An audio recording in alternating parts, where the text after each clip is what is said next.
Buenas tardes, estimados estudiantes. Esta grabación se realiza debido a la contingencia del COVID-19.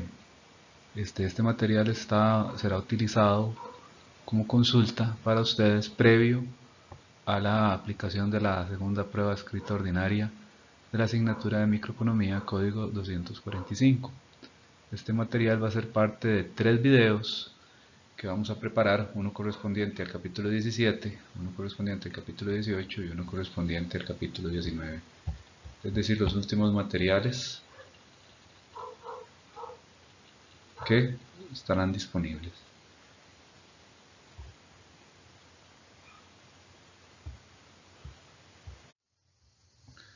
Bueno, el material que vamos a desarrollar es el material de Michael Parkin. Ustedes ya están familiarizados con el temario de este libro. Y básicamente lo que vamos a hacer es analizar en este capítulo el tema de las externalidades, propiamente la contaminación y el problema de los comunes, los recursos comunes.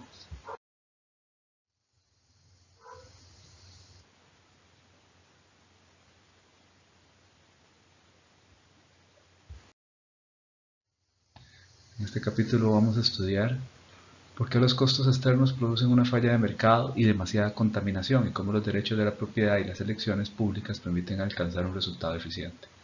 Vamos a explicar la tragedia de los comunes y sus posibles soluciones.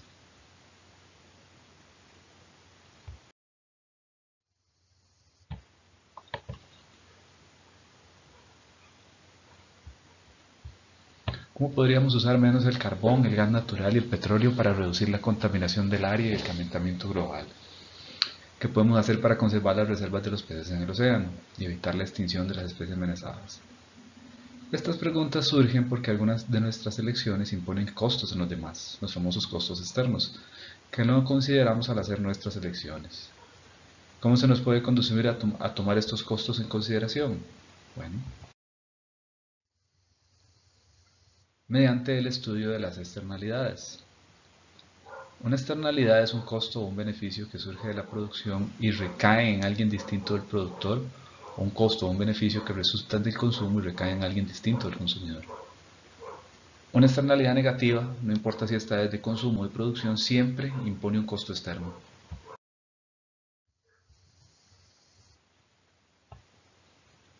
Las externalidades negativas, como la contaminación, son problemas relacionados con el aire, la contaminación del agua, el cambio climático. Sin embargo, plantean diferentes problemas a la hora de su resolución.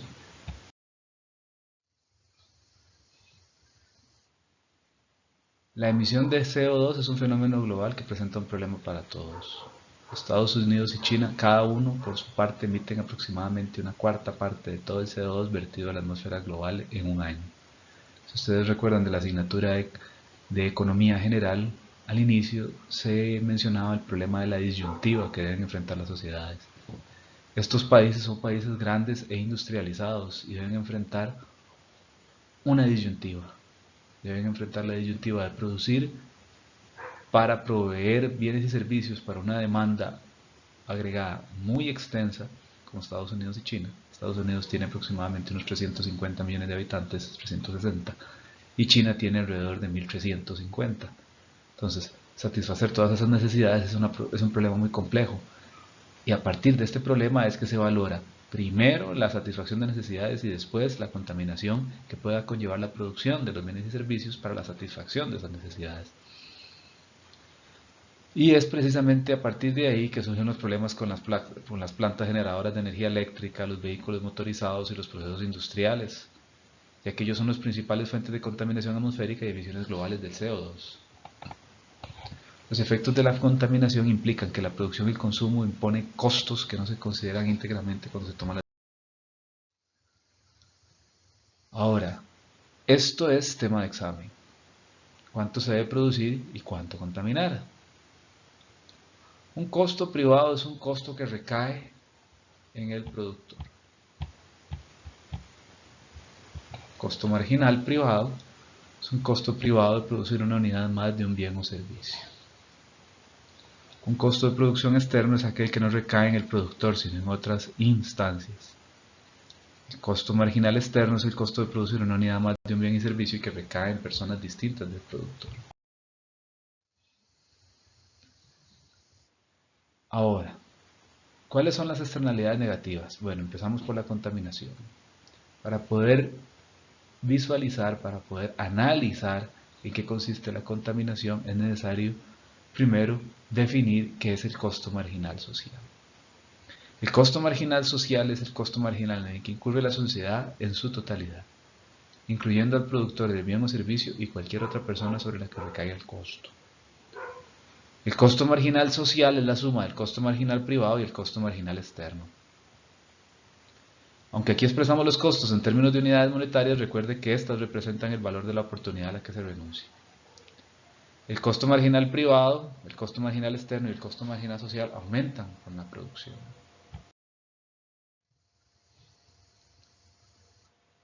Ahora, ¿cómo hacemos la valoración de un costo externo? Esto se analiza con un ejemplo. Suponga que hay dos ríos similares, uno contaminando y el otro limpio, y en su ribera hay 10 casas idénticas.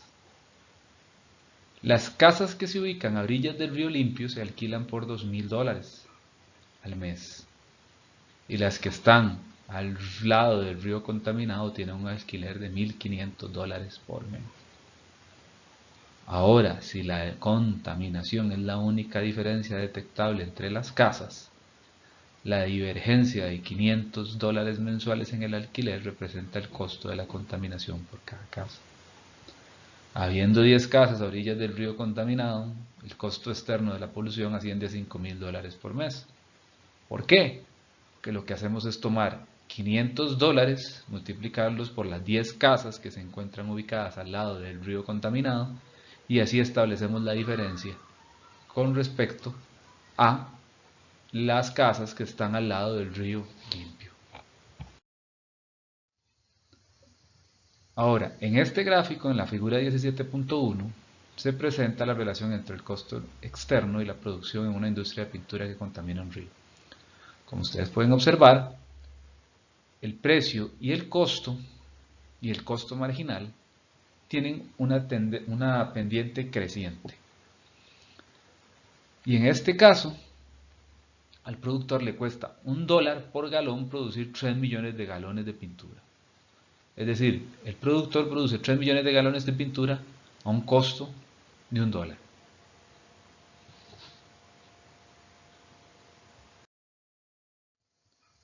Si una empresa contamina un río, está imponiendo un costo externo que recae en otros usuarios del río. ¿Quiénes podrían sufrir las consecuencias de la contaminación? Muy probablemente las personas que viven cerca del río y que obtienen su agua potable a partir del agua que nace del río. Ahora, podemos observar acá cuáles son los costos que esto implica. Tenemos el costo marginal privado, que es el costo de producir los 3 millones de galones de pintura y el cual asume el productor. Después tenemos el costo marginal externo, que es la distancia que existirá entre el costo marginal privado y el costo marginal social. El costo marginal social son todos los costos que hay que asumir para mantener el río limpio.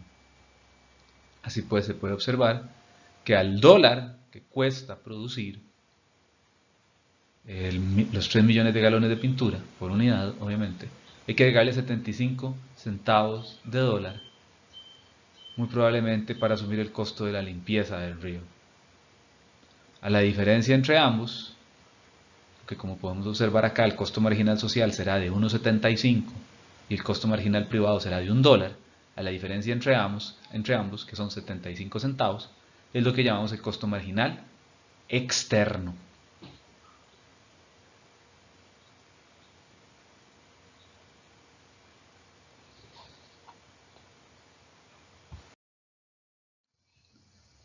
Ahora, lo que estamos observando en la figura 17.2, es el equilibrio en el mercado de pintura a nivel privado.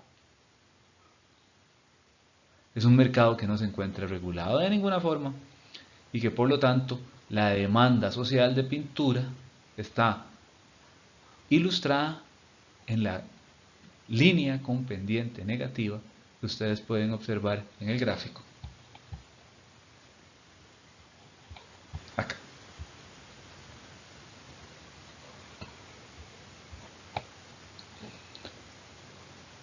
Ahora, la cantidad producida del bien es el punto en donde el costo marginal privado es igual al beneficio marginal social. Es decir, donde la oferta es igual a la demanda en términos privados.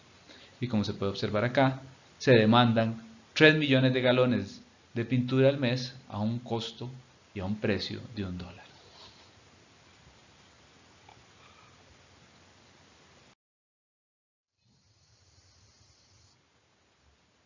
En el punto del equilibrio del mercado, BMGS, es menor que el costo marginal social, así que el mercado produce una cantidad ineficiente del bien. ¿Esto qué quiere decir?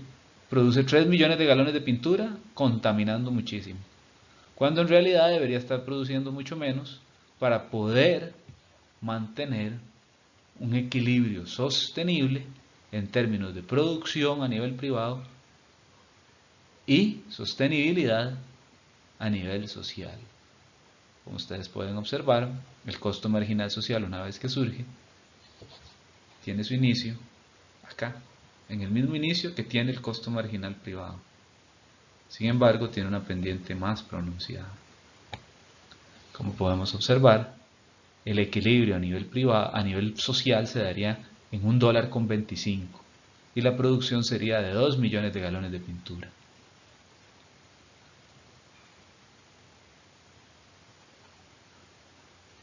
Ahora, ¿qué es lo que pasa cuando el mercado está desregulado?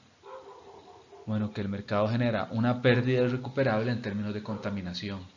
Y es lo que ustedes pueden observar en este triángulo que está sombreado con gris. Es una producción excesiva que genera una pérdida irrecuperable en términos de la contaminación. Ahora, esto es muy importante ilustrarlo, porque es a partir de ahí que se delimita cómo se procede en términos regulatorios y normativos para proteger el bienestar común.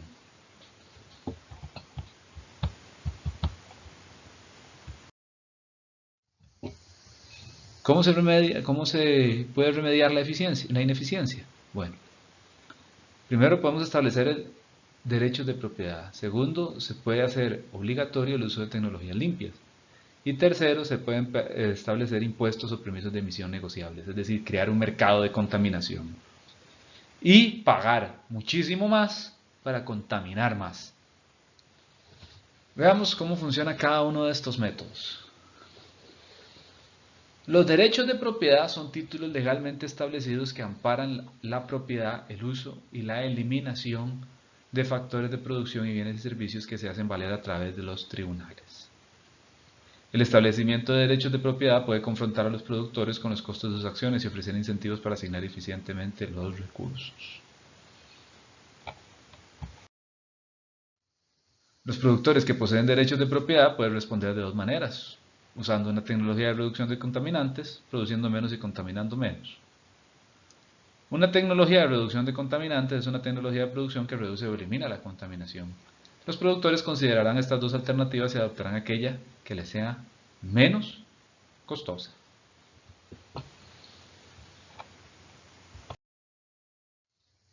¿Cuál es el equilibrio de mercado eficiente? Bueno, este lo podemos observar en la figura 17.3, el cual ilustra la manera en que los derechos de propiedad logran un resultado eficiente.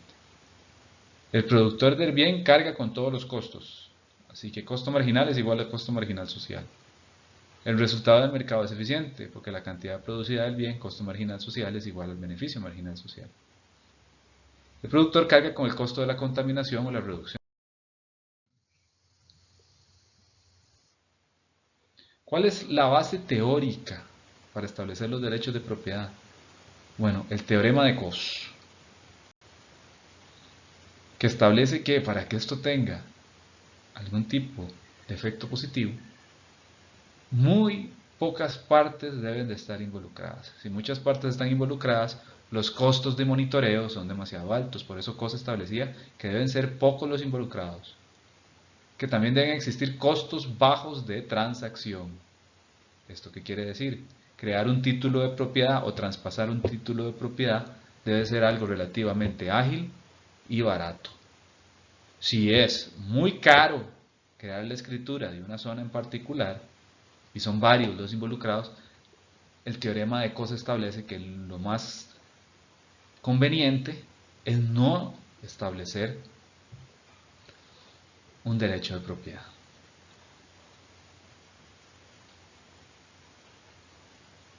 ¿Qué es lo que sucede en este caso? Bueno, que las externalidades desaparecen, porque todas las partes toman en consideración las externalidades involucradas. Y el resultado es independiente de quién posee los derechos de propiedad, porque el que posee los derechos de propiedad tiene derecho a exigir que se trabaje en condiciones limpias y ambientalmente sostenibles. Ahora, se hace hincapié nuevamente en el tema de los costos de transacción. Si estos tienen costos bajos, entonces se puede proceder. Como les decía hace un momento, en los ejemplos ya delimitados en la filmina. Los costos de transacción por comprar una casa incluyen el pago de una tarifa para el agente inmobiliario, para el consejero de préstamos hipotecarios y para los asesores legales. Como se dijo, cuando hay un gran número involucrado en una externalidad y los costos de transacción son altos, la solución de cost respecto al establecimiento de derechos de propiedad no funciona y los gobiernos tratan de manejar la externalidad.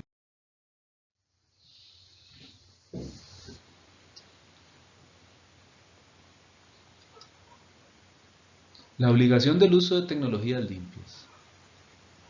Cuando definir y hacer cumplir los derechos de propiedad resulta demasiado difícil, se deben hacer elecciones públicas. Es decir, cuando no va a poder aplicarse el teorema de costo. Cuando muchas personas estén involucradas en la transacción, cuando sea muy difícil traspasar o crear la escritura y haya muchas personas involucradas, muchos agentes económicos. Una segunda mejor opción es la regulación, y es la respuesta más usual por parte del gobierno, al establecer impuestos o permisos de contaminación negociables. Son dos los principales métodos por parte del gobierno para enfrentar los costos externos. Uno son los impuestos y otro los permisos de emisión negociable. ¿Cómo funcionan los impuestos? Bueno, el gobierno puede establecer un impuesto equivalente al costo marginal externo. El efecto de este tipo de impuestos es hacer que el costo marginal privado más el impuesto sea igual al costo marginal social. Ahora, en honor a Pigot, a estos impuestos se les conoce como impuestos piguvianos. Lo que se hace es cobrar un impuesto equivalente al costo de mantener el ambiente limpio. Como ustedes pueden observar, el área sombreada en gris corresponde a la tasa del impuesto piguviano. Se puede observar que el equilibrio a nivel social se daría en 2 millones de galones. Perdón, el equilibrio, la producción a nivel privado sería en 2 millones de galones. La limpieza del ambiente tendría un costo, si se incluyera en la tarifa, de 1.25. Entonces, la diferencia entre 1.25 y 0.75 es 0.50. Y en este caso, como se están produciendo 2 millones de galones, muy probablemente el impuesto va a ser de aproximadamente $1 millón.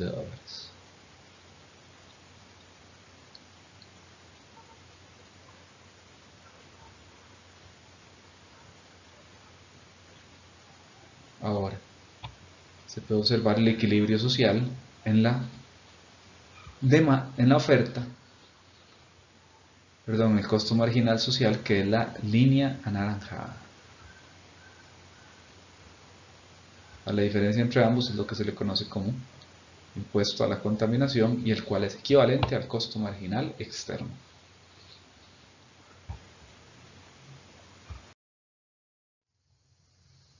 Otra forma de resolver el problema de la contaminación consiste en el establecimiento de permisos de emisión negociables. Se trata de límites o cuotas a la generación de contaminación por parte de la empresa. Cuando un gobierno emplea este método, lo primero que tiene que hacer es calcular la cantidad eficiente de contaminación y fijar el tope general en dicha cantidad. Si la asignación de cuotas a la contaminación es eficiente, todas las empresas incurren en el mismo costo marginal. Para lograr una asignación eficiente, el gobierno necesita conocer cuáles son el costo marginal de producción y el costo marginal de reducción de contaminantes en que incurre cada empresa.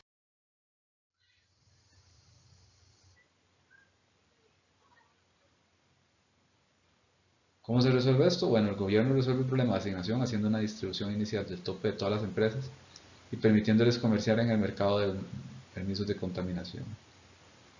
Y muy probablemente las empresas que tienen costos bajos de reducción de contaminantes venden los permisos y obtienen grandes reducciones en contaminación. Las empresas con altos costos de reducción de contaminantes compran los permisos y realizan pequeñas reducciones, si acaso, en la contaminación. El precio de mercado de un permiso confronta a los contaminadores con el costo marginal de sus acciones y genera un resultado eficiente. Los permisos de emisión negociables pueden lograr el mismo resultado eficiente que un impuesto piguyano.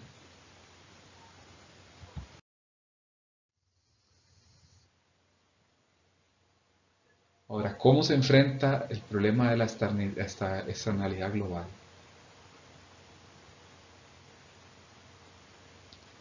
Estados Unidos ha logrado una atmósfera limpia al adoptar las medidas que hemos venido implementando. Sin embargo, resolver el problema del calentamiento global requiere que se hagan elecciones públicas a nivel global. Una concentración de CO2 más baja en la atmósfera mundial representa un bien global público. Como todos los bienes públicos, da lugar al surgimiento del problema del free rider. En este caso son países enteros los que contaminan, los que se benefician sin pagar para un ambiente más limpio.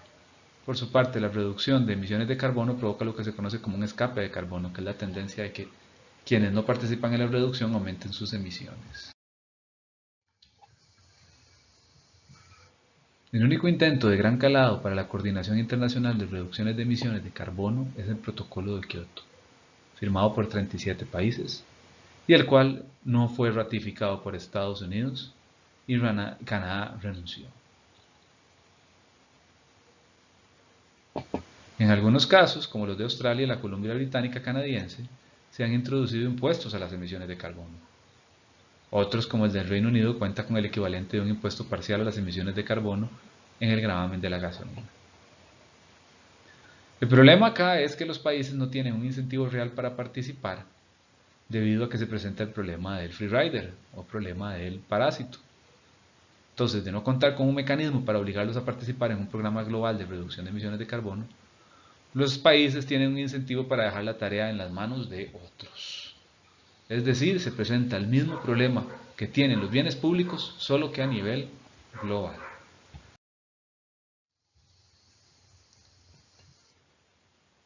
Ahora, vamos a hacer un análisis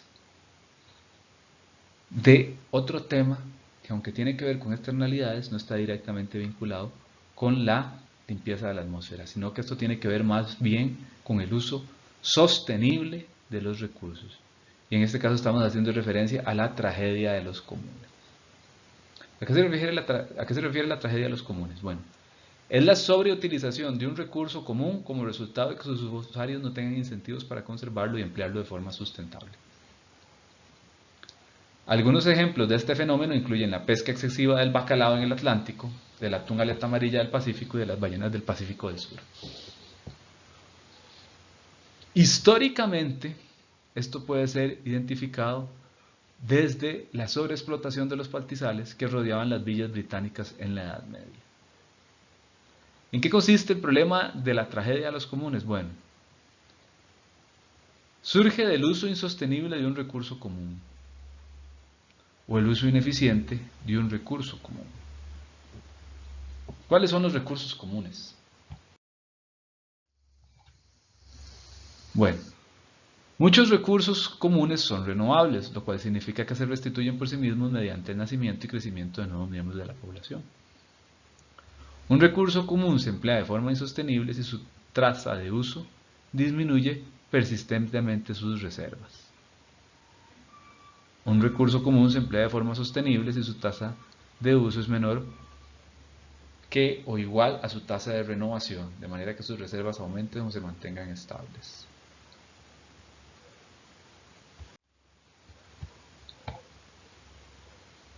Un recurso común se emplea de forma insostenible si su tasa de uso disminuye persistentemente sus reservas.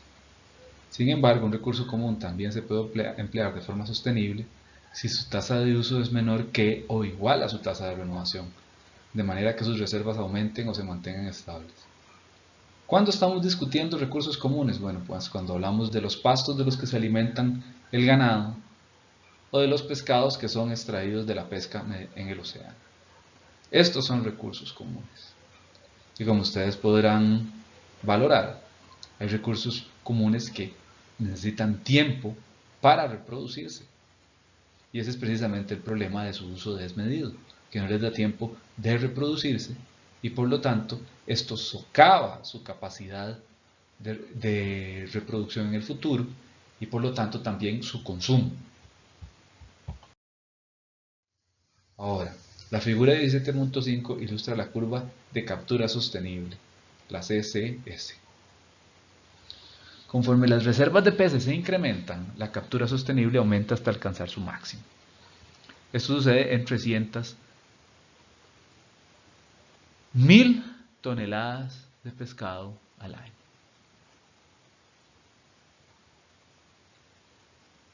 Perdón. Sí. Conforme las reservas de peces se incrementan, la captura sostenible aumenta hasta alcanzar su máximo. A medida que las reservas aumentan todavía más, los peces deben competir por alimento y la captura sostenible se reduce.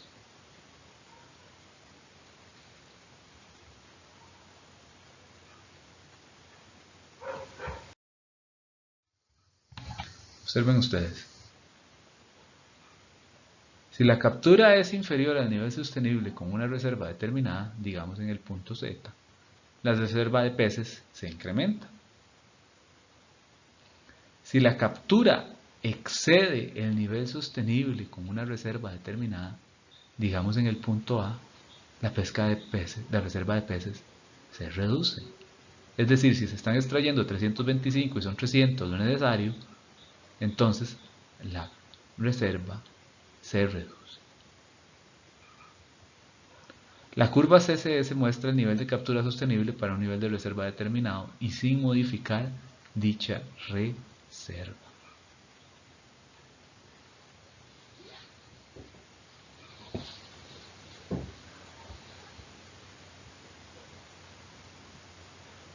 Obsérvese cómo la línea azul tiene un crecimiento cada vez mayor hasta llegar a un máximo. Una vez que ese máximo se alcanza, se empieza a reducir. Y es precisamente ahí donde las reservas empiezan a agotar. Por lo tanto, siempre se debe apuntar al nivel máximo sostenible, que es de 300. El uso ineficiente de un recurso común. La figura 17.6 muestra por qué se da el exceso de reserva, el exceso en la pesca. La oferta es la curva de costo marginal privado, CMG. La demanda es la curva de beneficio marginal social, BMGS. Como ustedes pueden observar, el equilibrio de mercado a nivel privado se da cuando se pescan 800.000 toneladas por año y se cobra $10 por tonelada.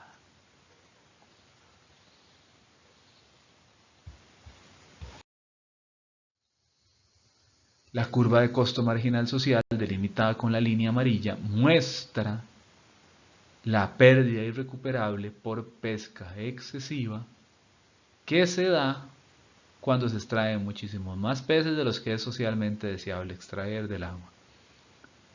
La cantidad eficiente es de 300.000 toneladas por año, como ustedes pueden observar, mediante la intercepción de la línea azul que indica el beneficio marginal social y la curva de costo marginal social, que es la amarilla, acá, con una pendiente muchísimo más alta, y la cual incluye el costo marginal externo de una extracción excesiva. Como ustedes pueden observar, el precio que se debería cobrar es de $15 para mantener la reserva reabasteciéndose constantemente. Y por lo tanto, lo más que se debe extraer son 300.000 toneladas por año. En el equilibrio de mercado de pesca hay una pesca excesiva y surge una pérdida recuperable. ¿Cómo se delimita la pérdida recuperable? Mediante este triángulo sombreado en gris, el cual está delimitado por la distancia que existe entre 37 menos 15, que eso vendría a ser aproximadamente 22, multiplicado, disculpen, 37 menos 10, multiplicado por 800 menos 300. Esa sería la pérdida irrecuperable. 37 menos 10 da 27. 27 que se debe multiplicar por 500.000. Esa sería la pérdida irrecuperable.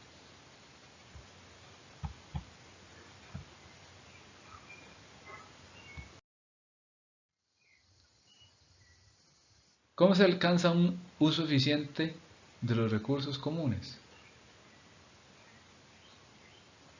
Bueno, es más difícil lograr el uso eficiente de un recurso común que definir las condiciones bajo las que esto ocurre. Los tres métodos más utilizados para lograr el uso eficiente de un recurso común son tres: los derechos de propiedad, las cuotas a la producción y las cuotas individuales transferibles. ¿Cómo funcionan los derechos de propiedad? Bueno, al convertir el recurso común en propiedad privada, los pescadores enfrentan la totalidad del costo social de sus acciones. ¿Qué es lo que sucede acá? La curva de costo marginal social se convierte en la curva de oferta y el recurso se utiliza eficientemente. ¿Qué es lo que sucede? Bueno, se le dice a los pescadores: ahora, esa parte del mar o ese río donde ustedes pescan es de ustedes. Entonces, si ustedes agotan sus reservas, ustedes serán los que se queden fuera del negocio. ¿Esto dónde se ha utilizado? ¿Dónde se ha aplicado esto? Bueno, en la industria del mejillón en España esto es muy común. Toda la industria de la producción de mejillones en España es dueña de la parte del Mediterráneo de la cual se extraen los mejillones. Y por lo tanto, ellos son los que tienen que procurar que el recurso común no sea sobreexplotado. Eso es lo que sucede. Como ustedes pueden observar, se privatiza absolutamente todo. Y por lo tanto, el productor es el que tiene que asumir el costo de una sobreexplotación. Si el productor no asume el costo de esa sobreexplotación, muy probablemente esto actuará en detrimento de su propio interés.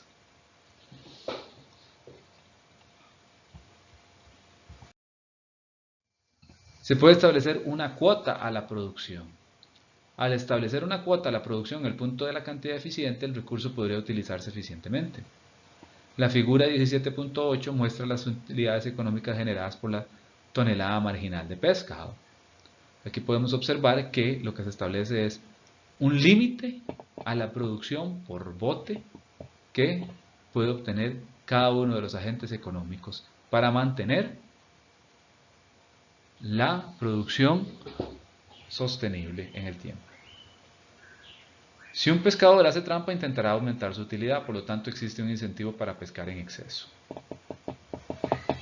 que es lo que entonces debe implementar la autoridad que está haciendo valer la cuota. Bueno, debe tener un monitoreo muy eficiente. Si el estudiante es de la zona de Punta Arenas, o los estudiantes que hayan visitado Punta Arenas, se habrán dado cuenta que cuando se transita por el lado de Cambronero, existen una serie de, ¿cómo podríamos llamarlo? Hay unos edificios que están en desuso en este momento. Esos edificios que están en desuso previamente tenían pesas para determinar cuánto se extraía en términos de pesca.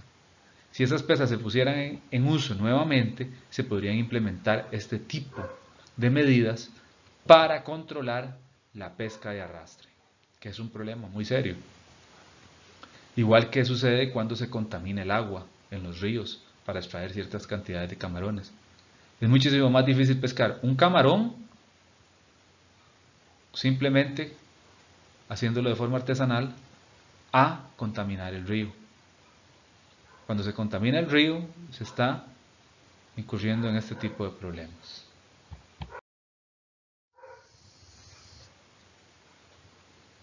Un tercer y último método son las cuotas individuales transferibles. Una cuota individual transferible es un límite de producción asignado a un individuo, el cual es libre de transferir, vender la cuota a alguien más. De esta manera surge un mercado de cuotas individuales transferibles. Si se asigna la cantidad eficiente de cuotas individuales transferibles, su precio de mercado confronta a los usuarios del recurso con un costo marginal igual al costo marginal más precio de la cuota individual transferible. Cuando el costo marginal más precio de la cuota individual transferible es igual al beneficio marginal social, la cantidad producida es eficiente. Esto se puede mostrar acá. La figura 17.9 muestra la situación con un número eficiente de cuota individual transferible. El precio de mercado de una cuota individual transferible es igual al beneficio marginal social menos el costo marginal. En este caso este sería el costo externo. El costo marginal de pescar es igual al costo marginal más el precio de la cuota individual transferible. Los pescadores obtienen un beneficio marginal social igual al costo marginal más el precio de la cuota individual transferible. Y el resultado es eficiente.